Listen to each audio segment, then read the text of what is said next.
Mesdames et messieurs, bonsoir et merci d'avoir choisi Top Benji pour vous informer en ce lundi 11 mars 2019. Bon confort d'écoute à tous. En ouverture de notre journal Fait divers, la plage de Sogara a enregistré un cas de noyade ce dimanche 10 mars 2019. La mort du jeune compatriote nommé Patrick Onanga vient remettre à jour l'absence des secouristes, maîtres nageurs et autres sauveteurs dans nos plages. Reportage. Chaque dimanche, les plages de la capitale économique sont envahies de monde car c'est là l'une des principales distractions des ports gentillais le week-end du fait de l'absence de centres de loisirs. Jeunes comme vieux se retrouvent pour s'évader ou se distraire. Un rendez-vous quotidien qui malheureusement s'est très mal passé ce dimanche 10 mars à la plage de Sogara. En effet, aller pour se distraire, un jeune compatriote nommé Franck Onanga, élève assez fort, va se noyer après un plongeon. Des amis rencontrés sur place vont tenter de le secourir.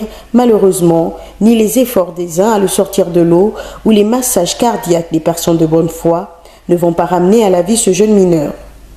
Un décès qui va plonger les amis du défunt dans la douleur et les personnes autour dans la stupéfaction. Un énième cas de noyade qui devrait interpeller les pouvoirs publics sur la nécessité d'avoir des maîtres nageurs, des sauveteurs ou secouristes dans les plages afin d'assurer la sécurité des personnes. De même, rappeler les uns et les autres la nécessité de se baigner à la berge pour éviter des cas de noyade. C'est un véritable calvaire de circuler dans la zone économique du nouveau port de la capitale économique car la route est dans un état de dégradation avancée. Une situation qui accable les usagers qui fréquentent la dite zone au quotidien. Reportage. Nous sommes ici à la zone industrielle du nouveau port de la capitale économique du Gabon. Ici, la route n'existe que de nom, tellement le spectacle que l'existante offre est plus que catastrophique au regard de sa dégradation au plus très avancée. Une chose qui n'est pas populaire aux usagers qui l'empruntent au quotidien. Elle est très alarmante. On vit, ça fait pratiquement 3 ans. 3 ans, c'est pas normal, les autorités sont là. C'est le poumon du Gabon. Franchement, on est muet face à cette situation. Vraiment, c'est compliqué, quoi. C'est alarmant, vraiment alarmant. Cette situation déplorable est vraiment regrettable. Avec toutes les sociétés qui travaillent ici, je ne vois pas comment la route peut être dégradée comme ça. Je ne sais pas si l'État gabonais prend les taxes de toutes ces sociétés-là. C'est vraiment, je ne sais même pas comment il faut qualifier ça. C'est vraiment regrettable pour l'État gabonais. Vraiment, quelle honte. Nous sommes quand même en zone industrielle. Nous sommes quand même en zone industrielle. Et tout se passe ici. On a de grandes sociétés ici. On a les Perenco, on a les ADAF, tout ça là. C'est vraiment du bordel. On ne comprend plus rien. La situation de cette route que l'on peut qualifier de honteuse dure depuis belle lurette et semble indifférer les autorités en charge de son entretien au point de l'avoir coupé en deux avec ce grand lac qui s'y est formé. Mais ils sont là, ils sont sur place, ils vivent avec nous. Ils savent, ils arrivent, ils viennent faire des visites, je sais pas. Après, au sortir de là, qu'est-ce qu'on dit? Il n'y a rien. C'est pourri. Vraiment, c'est compliqué. C'est à l'image du pays. Tout va mal. Hein? Comment une ville aussi économique, hein? Avec toutes les entreprises qu'il y a, qui travaillent ici, hein? L'État ne peut pas donner une ultimatum à ces entreprises-là. Ailleurs, ça c'est fait. Il devrait exiger à ce que les sociétés qui travaillent ici là puissent arranger au moins la route. C'est le minimum que ces sociétés puissent faire. Ils puissent payer les taxes, bien évidemment, mais l'État devait trouver les moyens, les arrangements pour pallier, n'est-ce pas, à cette situation. Il y a des arrangements entre ces sociétés et l'État qui devrait avoir. Vu la négligence que subit cette voie, le désespoir et le découragement semblent être installés chez les travailleurs et autres visiteurs de ce secteur de la capitale économique. Toutefois, une question subsiste, celle de savoir à qui revient l'entretien de cette route entre les autorités municipales et portuaires. Lors de la conférence de presse du porte-parole de la présidence de la République tenue le jeudi 7 mars dernier, Aïkoungoni a tenu à apporter un éclaircissement sur certaines supputations concernant le chef de l'État, Ali Bongo Ondimba. Pour lui, il n'y a aucun souci qui joue le rôle du président de la République. Tanguy Ouama de la RTN pour les précisions. En reprenant ses rencontres avec la presse nationale et internationale hier jeudi 7 mars 2019 au Palais de bord de mer, le porte-parole de la présidence de la République, Ike Ngoni, a fait le point de l'activité du chef de l'État. Le récent séjour du président Ali Bongo Ondimba à Libreville, le deuxième du genre depuis le début de ses ennuis de santé en octobre 2018, était aussi parmi les points abordés. Pour Ike Ngoni, il n'y a pas de sosie. Le président de la République, Ali Bongo Ondimba, était bien là, en chair et en os. Le président de la République était là, en chair et en os. Un certain nombre de personnes l'ont vu. Il a fait le tour de la ville. Certains ont pu s'approcher, l'observer, le voir.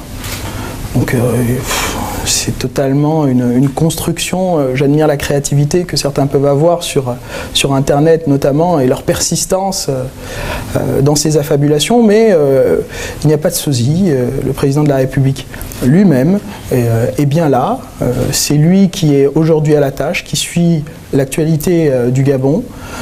C'est lui qui est venu, qui a présidé le Conseil des ministres, qui a rencontré longuement, pendant plus d'une heure, je pense, les chefs d'état-major des forces de défense et de sécurité, qui a rencontré les présidents d'institutions, qui a présidé un Conseil des ministres où il y avait quand même plus d'une trentaine de ministres, la totalité du gouvernement qui était présent. Je pense que vous avez pu voir les images, vous avez pu l'entendre. Également, il ne s'agit pas d'un sosie. Je pense que vous pouvez donc rassurer tout le monde sur le fait qu'il s'agit bien évidemment du président de la République qui était présent. Plusieurs mois après la suspension de ces conférences de presse, le porte-parole de la présidence de la République est réapparu dans son rôle. Pour lui, il n'y a aucun ingrédient permettant de constater la vacance du pouvoir au Gabon. Ali Bongo, en convalescence à Rabat au Maroc, suite à son AVC en octobre 2018, en Arabie Saoudite, reste aux commandes du pays. Le débat sur la vacance du pouvoir semble fermé. Il s'épote.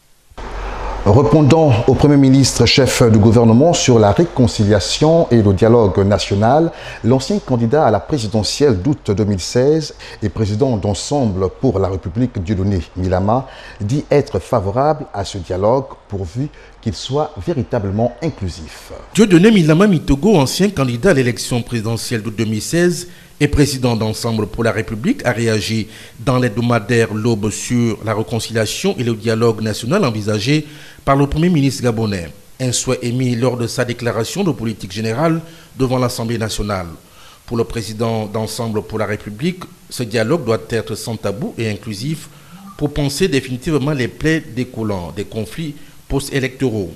La responsabilité revient maintenant au Premier ministre de s'armer de courage et de détermination et de prendre toutes les dispositions nécessaires afin que cette volonté soit concrétisée à travers l'organisation d'un dialogue réellement inclusif, a proposé Dieudonné Milama Mitogo, qui pense en outre que ce futur dialogue constituerait une opportunité pour toutes les forces vives de la nation de sauver le Gabon des affres de la violence et de l'incertitude.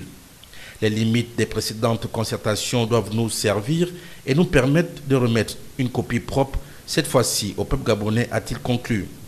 Après la réélection très controversée du président Ali Bongo Ondimba en août 2016, le président Jean Ping, qui se réclame toujours comme le véritable vainqueur, reste ferme dans ses positions.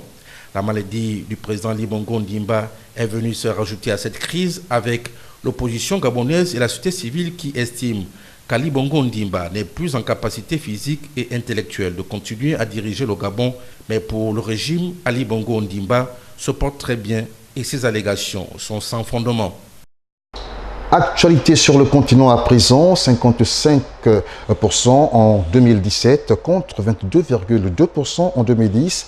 Telle est la haute croissance de la zone de l'Union monétaire ouest africaine et ce, grâce à l'ouverture de plusieurs comptes par les populations dans toutes les institutions financières de cette zone. Une hausse qui serait également de plus de 300%. Africa 24.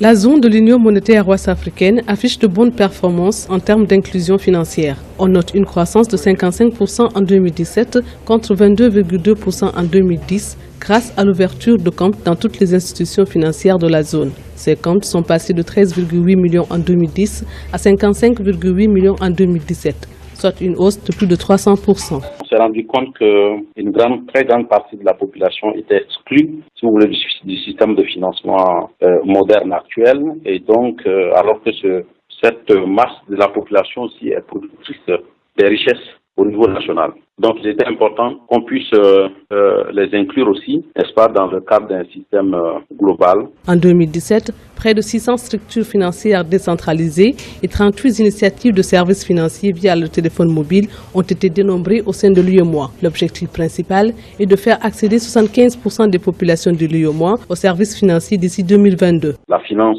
digitale qui se développe aujourd'hui, et avec le téléphone portable, n'est-ce pas, beaucoup d'opérations de crédit et de débit peuvent se passer à travers le téléphone portable. Et un certain nombre de banques sont en train de développer, si vous voulez, ces initiatives technologiques-là pour pouvoir inclure ces différentes populations. À noter que les services financiers postaux et les sociétés de transfert rapide ont contribué à améliorer la situation de l'inclusion financière dans l'Union. Le président béninois Patrice Talon a rencontré certains acteurs politiques après quelques jours de tension suite à l'exclusion des partis politiques de l'opposition et a également, à l'occasion, mandaté le président de l'Assemblée nationale pour trouver une issue de cette crise qui mine en ce moment le pays. Reportage signé d'Africa 24. Après quelques jours de tension en raison de l'exclusion des partis de l'opposition des législatives du 28 avril 2019, le président Patrice Talon a rencontré certains acteurs politiques. Il a également mandaté le président de l'Assemblée nationale pour trouver une issue à la crise politique actuelle. Plusieurs acteurs multiplient depuis quelque temps les sorties médiatiques, soit pour crier leur indignation ou soit proposer des solutions de sortie de crise. Nous avons perdu de vue l'élément fondamental dégagé par la conférence nationale qui est le consensus. Et le consensus remis en vigueur par le chef de l'État récemment me fait plaisir. Mais le consensus doit interdire les exclusions. D'ici 2021, le gouvernement béninois doit organiser au total 3 élections, dont les législatives, les communales et la présidentielle. Cependant, l'expérimentation des réformes du système partisan aux législatives du 28 avril 2019 est confrontée à d'énormes difficultés, dont l'exclusion de nombreux partis, notamment celle de l'opposition. Je suis d'accord avec l'opposition lorsqu'elle proclame solennellement qu'il n'y aura pas d'élection crédible et pacifique au Bénin, qu'à condition que tous les citoyens, riches ou pauvres, y participent librement. Le président de l'Assemblée nationale a entamé des concertations avec l'ensemble des forces politiques. Mais l'opposition appelle à une marche de protestation à Cotonou lundi 11 mars 2019.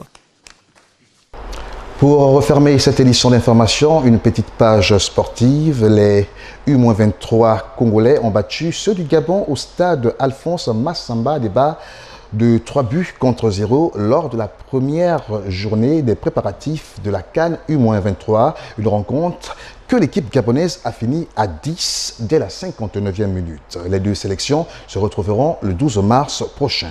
Africa 24 pour les détails. Les U23 congolais l'ont emporté sur les Gabonais par 3-0 ce samedi 9 mars 2019 au stade Alphonse Massamba Débat. L'ouverture du score a été l'œuvre de Gautran Gronimba à la 45e minute. Tel a été le score à la pause. Au retour des vestiaires, Mwanza Mapata a corsé l'addition à la 71e et Prince Obongo a clôturé le festival par ce somptueux coup franc à la 82e minute. Pour l'entraîneur des locaux, c'est la deuxième rencontre qui démontrera le niveau de son équipe. Pour le moment, ce serait trop tôt de dire qu'on est prêt. Ça, on ne peut pas se permettre de le dire. Je vous dis que notre préparation elle a été chaotique, il faut dire les choses honnêtement. Mais au dernier moment, l'organisateur s'est rattrapé. Mais bon, après, là, on est encore interné, on va essayer de bosser. Et je vais avoir une idée précise de ce que je veux faire au Burundi. Les U23 du Gabon ont été réduits à 10 avec l'expulsion de Stan Nguema à la 59e minute du jeu. Avec des joueurs venus de divers horizons, l'entraîneur a besoin du temps pour créer et faciliter la communication sur le terrain. Les joueurs qui viennent d'horizons différentes, c'est pas du jour au lendemain que nous avons une harmonie dans le jeu, dans le style et dans la préparation un peu des actions. Nous sommes seulement à 17, donc il y a 3 joueurs en moins qui plus c'est un peu des attaquants. Donc là, nous avons joué pratiquement avec un seul attaquant de pointe, sinon un deuxième qui était du côté gauche. Les deux équipes se retrouveront encore sur la pelouse synthétique du stade Alphonse Massamba Déba ce 12 mars 2019 pour une seconde confrontation. Ensuite, le Congo sera reçu le 20 mars par le Burundi et le Gabon par le Ghana 2 jours plus tard, à l'occasion du deuxième tour des éliminatoires de la CAN U23 prévu en novembre en Égypte. Mesdames et messieurs, nous voici arrivés au terme de cette édition d'information. Vous le savez, l'actualité se poursuit sur notre page YouTube Top Benché Gabon officiel. Merci de nous avoir regardés et bonne suite au programme sur Top Benché.